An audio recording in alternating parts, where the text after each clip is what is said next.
कुछ कहानियां जंगल में पैदा होती हैं और कुछ जंगल को ही बदल देती हैं।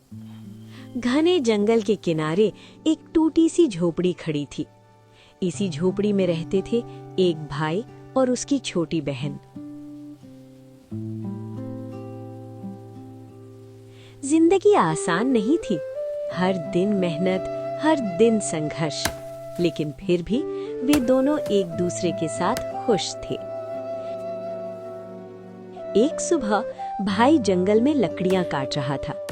पेड़ों की खामोशी के बीच उसकी कुल्हाड़ी की आवाज गूंज रही थी। तभी मिट्टी में दबी एक पुरानी किताब उसकी नजर में आ गई।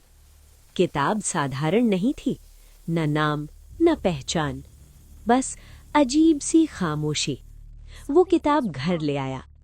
बहन ने देखते ही कहा, इसे वापस रखाओ, ये ठीक नहीं लग रही। लेकिन भाई बोला, क्या पता यही हमारी किस्मत बदल दे। रात को तेल के दिए की हल्की रोशनी में उसने किताब खोली। पहले पन्ने पर लिखा था, जो लिखा जाएगा वही सच होगा। भाई ने कांपते हाथों से लिखा, हमारे घर में कभी भूख नहीं होगी। और अगली सुबह चमत्कार हो गया, झोपड़ी अनाज से भर चुकी थी। फिर उसने लिखा, काम आसान हो जाए, सम्मान मिले, जिंदगी बेहतर बन जाए। और हर बार किताब सच साबित होती गई। गांव में उसकी तारीफ होने लगी, हर काम अपने आप होने लगा। जिंदगी बहुत आसान हो गई, शायद कुछ ज्यादा ही आसान। एक दिन बहन ने धीरे से कहा, तू अब पहले जैसा नहीं रहा, तू हंसता नहीं है। भाई चुप रहा, क्योंकि अब उसकी जिंदगी में कुछ भी नया नहीं बचा था। हर दिन पहले से लिखा हुआ था, हर कल तय था। कोई डर नहीं, कोई सपना नहीं, बस खालीपन। एक रात किताब अपने आप पलटने लगी। आखिरी पन्ने पर अपने आप लिखा था, जिसने सब कुछ तय कर लिया उसके लिए जीना खत्म हो जाता है। भाई की सांसें थम गईं।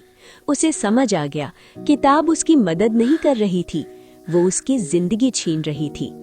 अगली सुबह वो किताब लेकर जंगल पहुंचा।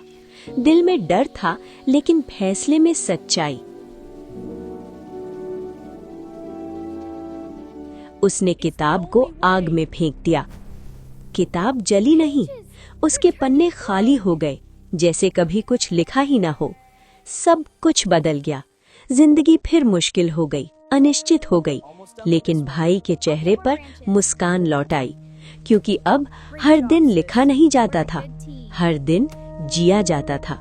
और इसी जंगल में एक सादा सी झोपड़ी में दोनों भाई बहन फिर से मेहनत करने लगे। अब वे जान चुके थे, आसान रास्ते सुकून नहीं देते और मेहनत भरी जिंदगी ही असली आजादी होती है। क्योंकि जिंदगी का सबसे कीमती पन्ना वही होता है जो खाली हो।